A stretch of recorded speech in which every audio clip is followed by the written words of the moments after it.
Hello everyone. एक बार फिर से आप सभी का क्रेजी जीके ट्रिक के वीकली करंट अफेयर की सीरीज में स्वागत है। आज के इस सेशन में हम 31 मार्च से लेकर 6 अप्रैल तक के सभी करंट अफेयर को यहाँ पर डिटेल में डिस्कस करेंगे। Top 25 current affair last week के यहाँ पर हम डिस्कस करने वाले हैं। तो सेशन को एंड तक देखिएगा, पसंद आए तो लाइक और शेयर कर दीजिएगा। सबसे पहला क्वेश्चन देखिए आज के वीकली करंट अफेयर का। 34th सरस्वती सम्मान 2024 किसे दिया जाएगा? तो पहले तो हमें यह पता चलना चाहिए कि सरस्वती सम्मान साहित्य के क्षेत्र में दिया जाने वाला सम्मान है। इंडियन कॉन्स्टिट्यूशन की 8th शेड्यूल में जो 22 भाषाओं का उल्लेख किया गया है, उनमें से किसी भी भाषा में सरस्वती सम्मान दिया जा सकता है के बिरला फाउंडेशन के द्वारा। तो के बिरला फाउंडेशन ने 1991 में इस अवार्ड की शुरुआत की थी। पहली बार ये अवार्ड दिया गया था हरिवंश राय बच्चन को। अब 34th सरस्वती सम्मान अनाउंस किया गया 2024 के लिए, और ये दिया जा रहा है महामहोपाध्याय साधु भद्रेश दास को। आंसर सी यहाँ पर करेक्ट हो जाएगा। यहाँ पर साधु भद्रेश दास की बात करें तो बहुत ही फेमस संस्कृत के स्कॉलर हैं और इंडियन फिलोसोफर हैं। इनकी संस्कृत बुक स्वामी नारायण सिद्धांत सुधा के लिए इन्हें 34th सरस्वती सम्मान से सम्मानित किया जाएगा। आंसर सी यहाँ पर करेक्ट हो जाएगा। इनसे पहले 33वां सरस्वती सम्मान 2023 के लिए प्रभा वर्मा को दिया गया था, जो कि एक मलयालम लेखक हैं। और अब 2024 के लिए 34वां सरस्वती सम्मान महामहोपाध्याय साधु भद्रेश दास को दिया गया, अनाउंस किया गया है, अब इन्हें दिया जाएगा। सोदागरी ब्लॉक प्रिंट को हाल ही में जीआई टैग दिया गया, यह किस राज्य से संबंधित है? सोदागरी ब्लॉक प्रिंट बहुत ही इंपॉर्टेंट क्वेश्चन है, नोट कीजिएगा आप इस क्वेश्चन को, क्योंकि एग्जाम में जीआई टैग से देखिए क्वेश्चन पूछा जाता है। देखिए सौदागरी ब्लॉक प्रिंट की बात करें तो गुजरात की 300 साल पुरानी एक कपड़ा छपाई की तकनीक है। आंसर भी यहाँ पर करेक्ट हो जाएगा। देखिए गुजरात के अहमदाबाद का ये एक ट्रेडिशनल क्राफ्ट है फ्रेंड्स। गुजरात के अहमदाबाद में जमालपुर नाम का प्लेस है, जहाँ पर छिप्पा कम्युनिटी इस कारीगरी में बहुत ही निपुण है। वहाँ पर कपड़ा छपाई की ये तकनीक कुर्ता, चुनरी, धोती, टर्बन इन चीज़ों पर यूज़ की जाती है। तो सौदागरी ब्लॉक प्रिंट गुजरात के अहमदाबाद का ट्रेडिशनल क्राफ्ट है, जिसे हाल ही में 2025 में जीआई टैग दिया गया। आपको पता होना चाहिए कि जीआई टैग को ही ज्योग्राफिकल इंडिकेशन टैग के नाम से जाना जाता है। कोई भी वस्तु किसी एक पर्टिकुलर प्लेस के कारण अगर उसमें कुछ भी विशेष गुण हैं, कोई विशेष पहचान है, तो ऐसे किसी प्रोडक्ट को ज्योग्राफिकल इंडिकेशन टैग दिया जा सकता है। ये टैग 10 सालों के लिए दिया जाता है। Geographical indication of goods registration and protection act 1999 में लाया गया था, और इसी के तहत जीआई टैग दिया जाता है। सबसे पहली बार भारत में जीआई टैग दार्जिलिंग की चाय को 2004 में दिया गया। अब सौदागरी ब्लॉक प्रिंट को, जो कि गुजरात की बहुत ही फेमस एक ट्रेडिशनल क्राफ्ट है, इसको जीआई टैग से सम्मानित किया गया। इसके बाद सेकेंड क्वेश्चन पर आइए। म्यांमार में भूकंप राहत के लिए भारत ने हाल ही में कौन सा ऑपरेशन शुरू किया है? तो आप सभी को पता होगा फ्रेंड्स कि हाल ही में म्यांमार में 7.7 तीव्रता का एक भूकंप आया था, एक अर्थक्वेक आया था, जिसके कारण म्यांमार में बहुत ज्यादा नुकसान हुआ है। और इसी के कारण, क्योंकि थाईलैंड तक तबाही हुई थी, तो थाईलैंड के पीएम ने थाईलैंड में इमरजेंसी को डिक्लेयर किया था। अब म्यांमार में भूकंप राहत के लिए भारत ने ऑपरेशन ब्रह्मा चलाया है। इस ऑपरेशन के तहत भारत ने 15 टन से ज्यादा सामान भेजा है म्यांमार में, जिसमें tent, blankets, sleeping bag, food packet, medicine, ये सभी शामिल है। तो जो ऑपरेशन इंडियन गवर्नमेंट के द्वारा चलाया गया, इस ऑपरेशन का नाम क्या है? ऑपरेशन ब्रह्मा। अब देखिए फ्रेंड्स, इंडिया ने जो अलग अलग ऑपरेशन अलग अलग समय में चलाए हैं, उनके बारे में एक बार हम यहाँ पर बात कर लेते हैं। ऑपरेशन देव शक्ति की बात करें तो अफगानिस्तान में जब तालिबान का शासन शुरू हुआ था, तो वहां से इंडियंस को निकालने के लिए 2021 में शुरू किया गया था ऑपरेशन देवी शक्ति। फिर ऑपरेशन गंगा आता है। रूस और यूक्रेन के युद्ध में जब भारतीय वहां फंस गए थे, तो उनको निकालने के लिए इंडियन गवर्नमेंट ने ऑपरेशन गंगा चलाया था 2022 में। फिर कोविड-19 के समय जो विदेशों में भारतीय फंसे हुए थे, उन्हें इंडिया लाने के लिए ऑपरेशन वंदे भारत 2020 में चलाया गया। तुर्की और सीरिया में जब भूकंप आया था 2023 में, तो इनकी मदद के लिए ऑपरेशन दोस्त इंडिया ने चलाया था। और 2024 में जब म्यांमार में पहले टाइफून यागी आया था, तब इंडिया ने ऑपरेशन सद्भाव चलाया था। तो इस तरीके से ये अदर ऑपरेशन है, याद रखिएगा। एक ऑपरेशन ब्रह्मा लेटेस्ट है। म्यांमार में जो भूकंप आया, वहां पर म्यांमार में राहत कार्यों के लिए ऑपरेशन ब्रह्मा हाल ही में चलाया गया। इसके बाद आगे बढ़ेंगे। The great conciliator Lal Bahadur Shastri and the transformation of India नामक नवीनतम पुस्तक किसके द्वारा लिखी गई है? तो बुक को लिखने का श्रेय दिया जाता है संजीव चोपड़ा को। यहाँ पर संजीव चोपड़ा की अगर हम बात करते हैं फ्रेंड्स, तो ये बहुत ही फेमस एक आईएएस ऑफिसर रह चुके हैं। वर्तमान में रिटायर हैं, लेकिन आईएएस ऑफिसर रह चुके हैं। वर्तमान में बहुत ही फेमस लेखक है। इन्होंने लाल बहादुर शास्त्री, जो कि भारत के दूसरे पीएम थे, उनके जीवन पर, उनकी पॉलिटिकल, सोशल, एडमिनिस्ट्रेटिव जर्नी कैसी रही, इस पर इस बुक को लिखा है। साथ ही उनकी मृत्यु के बारे में भी संजीव चोपड़ा के द्वारा अपनी इस बुक में लिखा गया है। The great conciliator Lal Bahadur Shastri and the transformation of India Sanjeev Chopra की पुस्तक है। आपको पता है लाल बहादुर शास्त्री भारत के दूसरे पीएम थे। 1964 से लेकर 1966 तक ये भारत के दूसरे पीएम के रूप में काम कर चुके हैं। लाल बहादुर शास्त्री को मरणोपरांत 1966 में भारत रत्न से सम्मानित किया गया था। देखिए, यहाँ पर अभी जो लेटेस्ट बुक रिलीज हुई है उनकी भी बात कर लेते हैं। पर्वत शिरोमणि भगत सिंह कोश्यारी, मदन मोहन सती की पुस्तक है। मार्च ऑफ ग्लोरी के अरुमुगम और एरोल्डी क्रूज के द्वारा लिखी गई। Life on Mars short stories Namita Gokhale की पुस्तक है। Indian renaissance the Modi decade doctor Aishwarya Pandit की पुस्तक है। द महात्मास मैनिफेस्टो रजत तलवार की लिखित पुस्तक है। और I am Gopichand P Hinduja के द्वारा लिखी गई पुस्तक है। ये हाल ही में प्रकाशित हुई है, पिछले 2-3 महीने में। तो इनको भी याद रखिएगा, सभी बुक इंपॉर्टेंट है। देखिए फ्रेंड्स, आप सभी को पता है कि क्रेजी जी के ट्रिक पर आप सभी के लिए नवरात्रि की सेल चल रही है। तो क्रेजी जी के ट्रिक और रूट एप्लीकेशन पर आपके लिए सभी कोर्सेस अप टू 90% तक ऑफ में अवेलेबल है। तो दोनों ही एप्लीकेशन की लिंक मैंने आपको डिस्क्रिप्शन में दे दी है, या फिर प्ले स्टोर पर जाकर आप एप्लीकेशन को डाउनलोड कर सकते हैं। आपके लिए सभी एग्जाम ओरिएंटेड कोर्सेस वहां पर आपको अप टू 90% तक ऑफ में देखने को मिल जाएंगे। अगर आपकी कोई भी क्वेरी है, आपको कोई भी हर्डल आता है, तो आप हमारे हेल्पलाइन नंबर पर कॉल कर लीजिए। इसके अलावा देखिए, आपके लिए रेलवे जीके का हमारा कोर्स आ चुका है। आपको पता होगा कि रेलवे की एनडीपीसी, लोको पायलट काफ़ी एग्जाम लाइनअप है। तो इन सभी में स्पेशली रेलवे जीके से काफ़ी क्वेश्चन पूछे जाते हैं। तो आप इसके कोर्स को भी ज्वाइन कर सकते हैं, जहां पर आपको पूरी तरीके से पूरा थ्योरी सेक्शन मिल जाएगा। और इसके अलावा वन लाइनर फैक्ट भी आप यहाँ पर देख पाएंगे। तो आपको इसकी भी लिंक मैं डिस्क्रिप्शन में दे दूंगा। डिस्क्रिप्शन में लिंक पर क्लिक करके आप इसे अवेल कर सकते हैं। आई होप ऑफर अच्छा लगा होगा। नेक्स्ट क्वेश्चन पर आइए। वंदना कटारिया ने संन्यास की घोषणा की, यह किस खेल से संबंधित है? तो हाल ही में भारत की women's hockey player Vandana Kataria ने हॉकी खेलों से संन्यास की घोषणा की है। ये भारत के लिए सबसे ज्यादा इंटरनेशनल हॉकी मैच खेलने वाली महिला खिलाड़ी है। इन्होंने अपने 15 साल के करियर में 320 इंटरनेशनल हॉकी मैच खेले, जिनमें 158 गोल किए हैं। खेलों में इनके योगदान के लिए इन्हें 2021 में अर्जुन अवार्ड से सम्मानित किया गया था। और 2022 में इन्हें पद्मश्री से सम्मानित किया जा चुका है। हॉकी प्लेयर वंदना कटारिया ने हाल ही में संन्यास का अनाउंसमेंट किया है।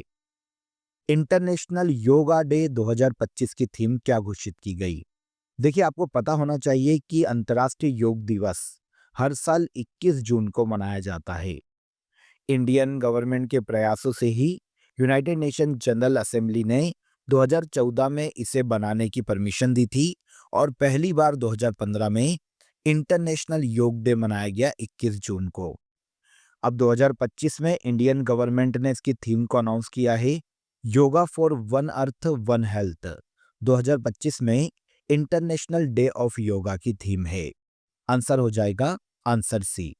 मनाया कब जाएगा? तो ये मनाया जाएगा 21 जून 2025 में। हाल ही में चर्चित टोंगा आइलैंड कहां पर स्थित है? तो टोंगा आइलैंड हाल ही में चर्चा में रहा था क्योंकि यहाँ पर 7.1 तीव्रता का एक भूकंप आया था। अगर हम टोंगा आइलैंड की लोकेशन देखें तो ये साउथ पैसिफिक ओशियन में हमें देखने को मिलता है। साउथ पैसिफिक ओशियन में ये पॉलिनेशिया में स्थित है, जो कि ओशनिया का एक पार्ट है। हम केवल पर्टिकुलर लोकेशन याद रखेंगे तो ये साउथ पैसिफिक ओशियन में स्थित है। आइलैंड पूछा जा सकता है, इंपॉर्टेंट है। सरहुल उत्सव मुख्य रूप से किस राज्य में मनाया जाता है? भारत में सरहुल उत्सव मुख्य रूप से झारखंड और छोटा नागपुर के पठार में मनाया जाता है। इसके साथ साथ वर्तमान में वेस्ट बंगाल, ओडिशा, छत्तीसगढ़ यहाँ की भी कुछ लोकल कम्युनिटी से मनाती है, लेकिन स्पेशली सरहुल उत्सव झारखंड राज्य का उत्सव है। हिंदू पंचांग के चैत्र महीने में शुक्ल पक्ष की तृतीया को यह मनाया जाता है, जो कि आमतौर पर मार्च या अप्रैल माह में हमें देखने को मिल जाएगा। झारखंड की संथाल कम्युनिटी, मुंडा कम्युनिटी और हो कम्युनिटी इसे बहुत ही उत्साह के साथ मनाती है। यहाँ पर सरहुल वर्ड का मीनिंग है साल वृक्ष की पूजा। तो ये त्योहार प्रकृति की आराधना और इसके अलावा मौसम के बदलाव या वसंत ऋतु के आगमन के रूप में मनाया जाता है। पर्टिकुलर किस स्टेट में देखने को मिल जाएगा? तो ये हमें देखने को मिल जाएगा भारत के झारखंड राज्य में। आगे आएंगे, एक्सरसाइज टाइगर ट्रम्प एक द्विपक्षीय सैन्य अभ्यास है।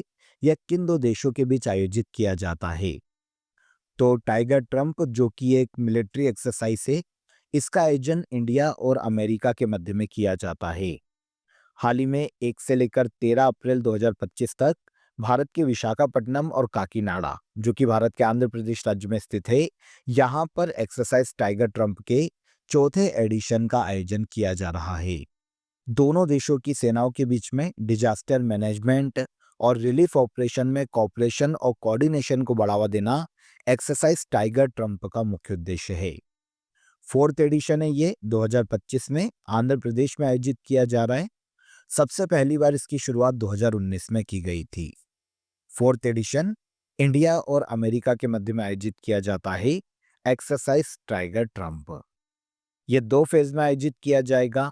इसका पहला फेज 1 अप्रैल से 7 अप्रैल तक विशाखापट्टनम में, जिसे बंदरगाह चरण का नाम दिया गया है, और फिर 8 से लेकर 13 अप्रैल तक दूसरा चरण आंध्र प्रदेश के ही काकीनाडा में आयोजित किया जाएगा, जिसे समुद्री चरण नाम दिया गया।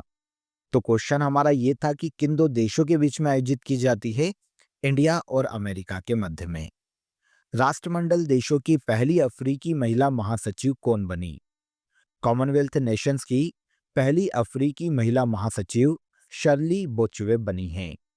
शर्ली बोचवे अफ्रीका की घाना देश की रहने वाली है, जिन्होंने डोमिनिका की पैट्रिसिया स्कॉटलैंड को रिप्लेस किया है। तो कॉमनवेल्थ नेशन की पहली अफ्रीकी विमेन सेक्रेटरी जनरल शर्ली बोचवे बनाई गई। देखिए, कॉमनवेल्थ नेशंस का आपने नाम सुना होगा। वे देश जो कि कभी ब्रिटेन या यूके के उपनिवेश थे, मतलब गुलाम थे, उन देशों का एक संगठन है जिन्हें कॉमनवेल्थ नेशंस के नाम से जाना जाता है। ये 56 कंट्रीज का एक समूह है, एक राजनीतिक संघ है, जिसमें इंडिया भी शामिल है और इसका हेडक्वार्टर यूके के लंदन में देखने को मिलता है। इस संस्था की पहली अफ्रीकी महिला महासचिव शर्ली बोचवे बनाई गई। अगला क्वेश्चन, ट्रिपल एलिमिनेशन इनिशिएटिव किस राज्य के द्वारा लॉन्च की गई है? ट्रिपल एलिमिनेशन इनिशिएटिव, इसे लॉन्च करने का श्रेय दिया जाता है पश्चिम बंगाल गवर्नमेंट को। पश्चिम बंगाल सरकार ने देखिए राज्य में 3 डिसीज, HIV, हेपेटाइटिस बी और साइफिलिस, इनसे मां से बच्चे में जो संक्रमण फैलता है उसे खत्म करने के उद्देश्य से इस इनिशिएटिव को लॉन्च किया। वैसे ये 2024 में लॉन्च किया जा चुका था, लेकिन तब केवल 4 जिलों में ही पायलट प्रोजेक्ट के रूप में से शुरू किया गया था। अब इसकी सक्सेस के बाद 2025 में इस इनिशिएटिव को राज्य के सभी 23 जिलों में लागू किया जा रहा है। तो ट्रिपल एलिमिनेशन इनिशिएटिव पश्चिम बंगाल राज्य के द्वारा शुरू किया गया। भारतीय बैंक संघ के नए अध्यक्ष के रूप में किसे चुना गया? भारतीय बैंक संघ भारत में जितने भी बैंक है उनका एक एसोसिएशन है। आप यहाँ पर रिप्रेजेंटेटर समझ सकते हैं, जो कि भारत के सभी बैंकों का एक ग्रुप है जो कि उनके अधिकारों के लिए काम करता है। भारतीय बैंक संघ का हाल ही में नया अध्यक्ष CS शेट्टी को अपॉइंट किया गया। चल्ला श्रीनिवासलू शेट्टी की बात करें तो ये वर्तमान में एसबीआई के चेयरमैन भी हैं, जिनको भारतीय बैंक संघ का नया अध्यक्ष नियुक्त किया गया। भारतीय बैंक संघ की स्थापना 1946 में की गई थी। हेडक्वार्टर इसका मुंबई में देखने को मिलता है। 247 बैंकिंग कंपनीज वर्तमान में इसकी मेंबर है। अध्यक्ष कौन बने? सी एस शेट्टी, जो कि एसबीआई के वर्तमान में अध्यक्ष के पद पर हैं। अगला इंपॉर्टेंट क्वेश्चन, समुद्री द्विपक्षीय अभ्यास इंद्र 2025 का 14th एडिशन किसके बीच आयोजित किया गया? तो इंद्र द्विपक्षीय अभ्यास की बात करें, एक नेवल एक्सरसाइज है जिसका आयोजन इंडिया और रशिया के मध्य में किया जाता है। 2025 में इसके 14th एडिशन का आयोजन 28 मार्च से 2 अप्रैल तक चेन्नई के तट पर और बे ऑफ बंगाल में किया गया। तो किन दो देशों के मध्य में यह नेवल एक्सरसाइज आयोजित की जाती है? तो इंद्र नेवल एक्सरसाइज का आयोजन इंडिया और रशिया के मध्य में किया जाता है। सबसे पहली बार इसकी शुरुआत 2003 में की गई थी और इसका जो 13वां एडिशन है वो बे ऑफ बंगाल में 2023 में आयोजित किया गया था। और 14th एडिशन चेन्नई और बे ऑफ बंगाल में ही भारत और रशिया के मध्य में आयोजित किया जा रहा है। अंतर्राष्ट्रीय शून्य अपशिष्ट दिवस कब मनाया जाता है? International day of zero waste हर साल मनाया जाता है 30 मार्च को। इसे देखिए 14 दिसंबर 2022 को यूनाइटेड नेशन जनरल असेंबली ने अपनी अनुमति दी थी और ये पहली बार मनाया गया 30 मार्च 2023 को। तब से लेकर ये तीसरी बार 2025 में मनाया गया 30 मार्च को international day of zero waste. वैश्विक स्तर पर वेस्ट मैनेजमेंट को बढ़ावा देना, सस्टेनेबल प्रोडक्शन और कंजम्पशन पैटर्न को बढ़ावा देना international day of zero waste को मनाए जाने का मुख्य उद्देश्य है। 2025 की थीम की बात करें तो towards zero waste in fashion and textiles 2025 में international day of zero waste की थीम है। आगे 6th बिम्स्टेक शिखर सम्मेलन का आयोजन कहाँ किया जाएगा? देखिए 6th बिम्स्टेक शिखर सम्मेलन का आयोजन हो चुका है 3 से लेकर 4 अप्रैल को थाईलैंड में। आंसर सी यहां पर करेक्ट हो जाएगा। भारत के पीएम नरेंद्र मोदी ने यहां पर हिस्सा लिया था। इसके पहले 5वां जो बिम्स्टेक शिखर सम्मेलन है 2022 में श्रीलंका के कोलंबो में वर्चुअली आयोजित किया गया था और अब इसका 6th एडिशन थाईलैंड में 2025 में आयोजित किया गया। यहाँ पर देखिए बिम्स्टेक के बारे में आपको पता होना चाहिए कि यह संस्था क्या है। तो bay of Bengal initiative for multi sectoral technical and economic cooperation के नाम से बिम्स्टेक को जाना जाता है। बे ऑफ बंगाल के आसपास के जितने भी कंट्रीज है ऐसी 7 देशों का एक संगठन है बिम्स्टेक, जिसमें बांग्लादेश, भूटान, इंडिया, म्यांमार, नेपाल, श्रीलंका और थाईलैंड शामिल है। बिम्स्टेक की स्थापना 1997 में की गई थी और इसका हेडक्वार्टर बांग्लादेश के ढाका में देखने को मिलता है। सदस्य देशों के मध्य में शांति को बढ़ावा देना, इंटरनेशनल ट्रेड को बढ़ावा देना बिम्स्टेक को स्थापित किए जाने का मुख्य उद्देश्य है। नेशनल विमेंस हॉकी लीग 2024-25 का विजेता कौन बना है? हाल ही में देखिए नेशनल विमेंस हॉकी लीग 2024-25 का खिताब हरियाणा हॉकी ने अपने नाम किया है। हॉकी हरियाणा ने फाइनल में हॉकी एसोसिएशन ऑफ ओडिशा को हराकर ये खिताब अपने नाम किया। नेशनल विमेंस हॉकी लीग का ये पहला ही एडिशन है। 2024-25 में 8 टीमों ने यहाँ पर पार्टिसिपेट किया था और इसका आयोजन 2 अलग अलग फेज में झारखंड राज्य में किया गया। तो नेशनल विमेंस हॉकी लीग 2024-25 में विनर हो जाती है हॉकी हरियाणा और रनर अप हो जाती है हॉकी ओडिशा की टीम। नेक्स्ट क्वेश्चन, गोरसाम कोरा उत्सव प्रतिवर्ष भारत के किस राज्य में मनाया जाता है? गोरसाम कोरा फेस्टिवल भारत के अरुणाचल प्रदेश राज्य के तवांग जिले में जेमिथांग घाटी में हर साल मनाया जाता है। हमसे यहाँ पर स्टेट पूछा गया है तो आंसर हो जाएगा अरुणाचल प्रदेश। अरुणाचल प्रदेश का एक बहुत ही फेमस बौद्ध सांस्कृतिक महोत्सव है जो कि हिमालयन बुद्धिस्ट कल्चरल हेरिटेज को दर्शाता है। तो गोरसाम कोरा फेस्टिवल बौद्ध फेस्टिवल भारत के अरुणाचल प्रदेश राज्य में मनाया जाता है। वैसे ये फेस्टिवल इंडिया और भूटान के बीच में एक मित्रता के प्रतीक के रूप में भी मनाया जाता है। भारतीय रिजर्व बैंक का कौन सा स्थापना दिवस मनाया जा रहा है? भारतीय रिजर्व बैंक का 90वां फाउंडेशन डे मनाया गया 1 अप्रैल 2025 को। आपको पता होना चाहिए कि 1 अप्रैल 1935 को ही आरबीआई की स्थापना की गई थी। इसके लिए आरबीआई एक्ट 1934 लाया गया था हिल्टन यंग कमीशन की सिफारिश पर, और इसी की सिफारिश पर 1935 में 1 अप्रैल को भारतीय रिजर्व बैंक की स्थापना की गई। भारतीय रिजर्व बैंक के पहले अध्यक्ष ऑसबॉर्न स्मिथ थे। 1 जनवरी 1949 को आरबीआई का राष्ट्रीयकरण किया गया और अब 1 अप्रैल को 90 फाउंडेशन डे मनाया गया भारतीय रिजर्व बैंक का। वर्तमान में संजय मल्होत्रा भारतीय रिजर्व बैंक के गवर्नर के पद पर हैं। इसके बाद आ जाइए, 2025 एशियन रेसलिंग चैंपियनशिप में भारत ने कितने मेडल अपने नाम किए। पहले तो हमको ये पता चलना चाहिए कि एशियन रेसलिंग चैंपियनशिप का आयोजन कहाँ किया गया और आयोजन कौन करवाता है। तो 2025 में 21वां एडिशन था एशियन रेसलिंग चैंपियनशिप का, जिसका आयोजन जॉर्डन के अम्मान में किया गया। इसका आयोजन एशियन एसोसिएटेड रेसलिंग कमेटी के द्वारा किया जाता है। 2025 के एशियन रेसलिंग चैंपियनशिप में भारत ने टोटल 10 मेडल अपने नाम किए हैं। इन 10 मेडल में से इंडिया ने 1 गोल्ड, 3 सिल्वर और 6 ब्रॉन्ज मेडल अपने नाम किए, और मेडल टैली में इंडिया 8वें नंबर पर रहा है। मेडल टैली में सबसे पहले स्थान पर ईरान रहा, जिसने 17 मेडल जीते। सेकंड पर जापान, जिसने 21 मेडल जीते, और थर्ड पर नॉर्थ कोरिया रहा, जिसने 13 मेडल अपने नाम किए। इंडिया ने 10 मेडल जीते और इंडिया मेडल टैली में 8वें स्थान पर रहा है। इंडिया के लिए कुश्ती का एकमात्र गोल्ड मेडल इस इवेंट में मनीषा भानवाला ने अपने नाम किया। इन्होंने 62 किलोग्राम वेट कैटेगरी में रेसलिंग चैंपियनशिप में गोल्ड जीता है। इस साल ये 21वां एडिशन है एशियन रेसलिंग चैंपियनशिप का, इसे भी याद रखिएगा। आयोजन कहाँ? जॉर्डन के अम्मान में। हर साल प्रिवेंशन ऑफ ब्लाइंडनेस वीक कब मनाया जाता है? तो हर साल अंधत्व निवारण सप्ताह के रूप में 1 अप्रैल से 7 अप्रैल तक मनाया जाता है। आंसर ए करेक्ट हो जाएगा। अंधेपन के कारणों, रोकथाम और उपचार के प्रति लोगों को अवेयर करना अंधत्व निवारण सप्ताह को मनाए जाने का मुख्य उद्देश्य है। इंडियन गवर्नमेंट ने नेशनल लेवल पर इस प्रोग्राम को शुरू किया था, और इंडियन गवर्नमेंट के सहयोग से ही अलग अलग ऑर्गेनाइजेशन के द्वारा यह हर साल आयोजित किया जाता है।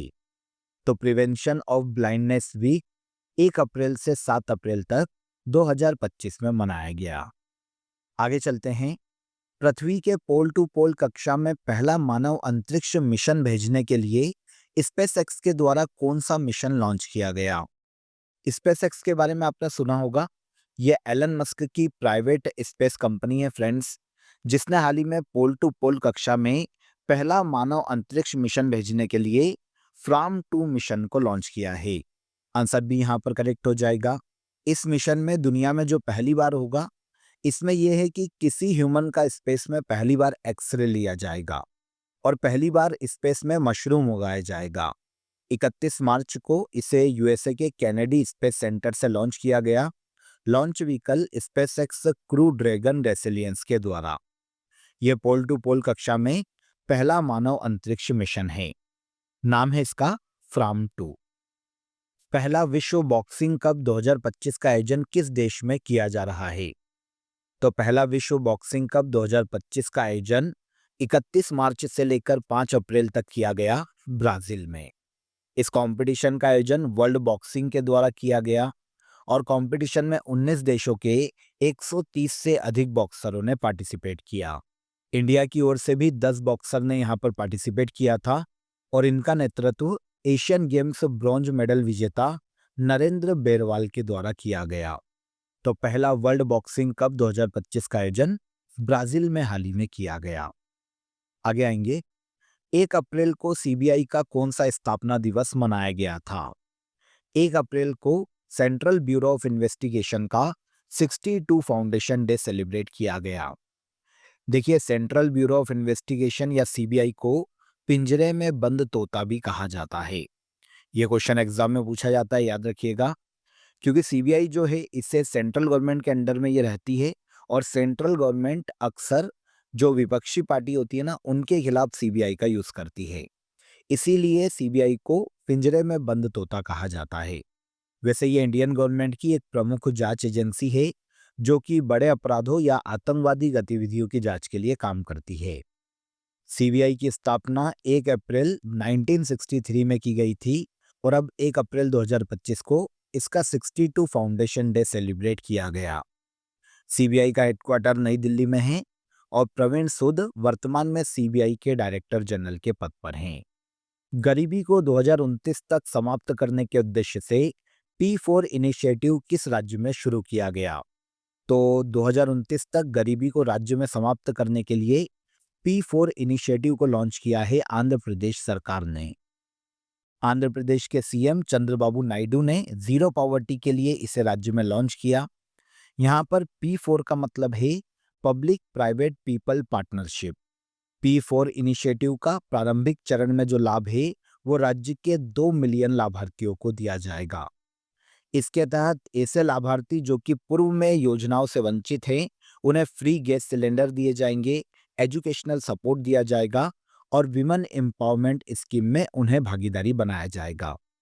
तो इस तरीके से 2029 तक गरीबी को समाप्त करने के लिए P4 इनिशिएटिव किसने लॉन्च किया? आंध्र प्रदेश सरकार ने। इसके बाद आज के वीकली करंट अफेयर का लास्ट क्वेश्चन देखिए। हाल ही में चपाता मिर्च, जिसे टोमेटो चिली भी कहा जाता है, को जीआई टैग प्राप्त हुआ। यह किस राज्य से संबंधित है? तो देखिए, एक और जीआई टैग आपको चपाता मिर्च से देखने को मिलेगा। टोमेटो चिली के नाम से इसे जाना जाता है और ये तेलंगाना के वारंगल में उगाई जाती है। तेलंगाना के वारंगल में उगाई जाने वाली ये मिर्ची साइज में छोटी होती है, लेकिन इसमें तीखापन बहुत ही कमाल का होता है। इसके अलावा इसका अचार बनाने में दक्षिण भारत में काफी यूज किया जाता है। तो चपाता मिर्च टोमेटो चिली के नाम से जानी जाती है, जिसे हाल ही में जीआई टैग दिया गया है 2025 में। तो इसे भी याद रखिएगा, किस राज्य से संबंधित? तेलंगाना। क्लियर? तो यहाँ पर देखिए, वीकली करंट अफेयर के आज के सेशन में हमने 31 मार्च से 6 अप्रैल तक के सभी इंपॉर्टेंट करंट अफेयर को डिस्कस किया है। आई होप आपको सेशन पसंद आया होगा। वीडियो पसंद आया हो तो वीडियो को लाइक और शेयर कर दीजिए। चैनल पर पहली बार आए हैं तो चैनल को सब्सक्राइब कर लीजिए। फिर मुलाकात करेंगे आपसे नेक्स्ट वीडियो में। तब तक अपना ख्याल रखिए। जय हिंद, जय भारत।